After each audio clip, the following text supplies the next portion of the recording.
Imagine your mother-in-law starting a story like this. Don't get mad. But when Johnny was like a year old, I picked him up from daycare. I took him to my church and I performed my own little baptism on him, like with holy water and everything. Isn't that funny? So that happened to one of you. We're going to call her Alison, and she is done. She wants to cut her mother-in-law off after she just found this out, even though this happened 10 years ago. She's just finding this out now. She wants to cut her out cut her off because of all the things she has done over the years that just screams, like, I don't see you guys as parents. I don't respect you as the authority over your children. And she's never had to have a consequence. And Alison believes like this deserves a very severe consequence. Like, you're not a part of our family anymore. But her husband, who is equally as upset, like it was their decision not to baptize baby Johnny, he's like, could we please try low contact first and just see how that feels before we just go all the way no contact. Now, Alison doesn't know if she can do that. She doesn't know if that's severe enough, but she also knows she does not want to like stress out her husband. And that's why she's reaching out to us, just wondering, okay, am I overreacting? Like, this did happen 10 years ago. It's just obviously been a lot with my mother-in-law, but it's something with our belief system, and she still like just squashed it down, did whatever she wanted, completely disregarded us as parents, as like the authority over our baby. But it wasn't like a priest did the baptism, at least not to her knowledge. So she's wondering, am I overreacting? How would you feel if you found out that your mother-in-law did this behind your back? And what would you do? Would you try low contact, or would you feel like, no, this deserves like a bigger consequence? 2 more stories that she shared with me just to illustrate kind of how her mother-in-law sees the role, or like her role in the family, and kind of disregards them as parents. The first one was when Johnny was, I think, 11 months old, or maybe he was a year. Alison came home from work early. Her mother-in-law didn't know she was in the house, so she didn't know she could hear her. And she overheard her mother-in-law say to baby Johnny, like, daddy's rules are so silly. Like, grandma doesn't have to listen to daddy, and you know, grandma's boss, basically. And Alison came around the corner to see her mother-in-law serving up McDonald's iced tea to their baby. And this is something they had to tell her over and over and over, like, he's a baby, it has sugar, caffeine, like, you can't do this. Like, even though you think it's cute, you can't do it. She like never listened. And then obviously like what she was telling baby Johnny, it was kind of like, ooh, you know, like no one wants to hear that.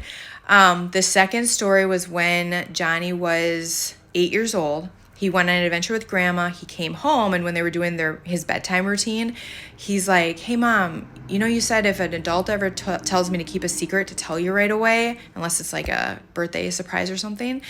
Does that include if grandma says that? And Allison's like, yeah. Well, when I got in her car today, she told me I didn't have to wear a seatbelt. So all day I didn't wear a seatbelt. It was so fun. She just told me I had to keep it like our little secret and not tell you, our dad. So that, again, is like a pretty big story right there. So I'm just going to start with the consequence part of her, you know, like just wanting to have some sort of consequence because her mother-in-law never takes accountability, doesn't apologize for anything. And it's obviously been over a decade of this. So she's known her for a really long time. I believe you can have a consequence if you choose to go low contact with your husband. And again, you and your husband are the only ones that can make this choice because you've lived this experience with her. But if you choose low contact, one idea I had, because when I read your email, it didn't seem like, and maybe you just didn't include it, but it didn't seem like whether when he was getting fed caffeine at 11 months old or at 8 years old being told to keep secrets and they didn't have to buckle, it didn't seem like you guys changed like one-on-one visits to family visits, like basically saying there's no more unsupervised visits with grandma at this time because you just do not respect us as parents.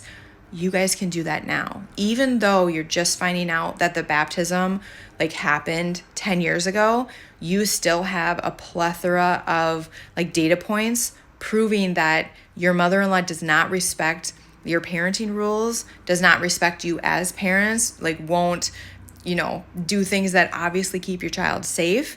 So that is one suggestion I had right away when I was just reading your email. I'm like, well, maybe that would make you feel like you have some justice, because trust me, even if you go low contact and your mother-in-law now does not have that one-on-one time, that precious time with her grandchild, she will feel that. I believe that's a very big consequence, just my opinion. As far as following your husband's lead during this and just like wondering like, okay, can I go low contact or do I want to just go all the way? Based on my experience, my husband did not want to have an estrangement with his parents. He thought he was just going to be entering a break, and it just turned into something that nobody expected.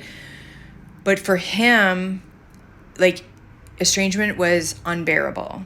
And if you're saying you don't want to stress out your husband, I would highly consider, like, if you can, doing the low contact. Because I'm going to tell you the amount of aging that happened to my husband because he was so stressed out during the estrangement. Like, that man aged 10 years, like, in a matter of months, just in front of my eyes. It was so hard and painful to watch it. It was really awful. Like, estrangement was a terrible, terrible thing for our family. I mean, that's why we do Mind Your Boundaries, is we're trying to, because we didn't know what boundaries were at the time, and we're just trying to help other people avoid unnecessary ruptures in like family units, if at all possible, because we felt like that was like a big error on our part. So in my opinion, just knowing what we went through and watching my husband just deteriorate, if my husband asked me to try low contact first, I definitely would. And I would see what that felt like, but I would get very, very granular with my husband first, and I would just say, what does low contact mean?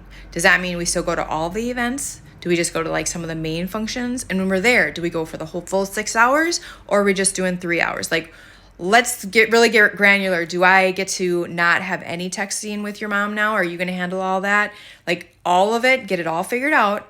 And then I would try it, see how it feels. And if it still is like, no, this is not enough, I can't handle it, then obviously you and your husband will have to have a different talk. Those are just my thoughts. What do you think?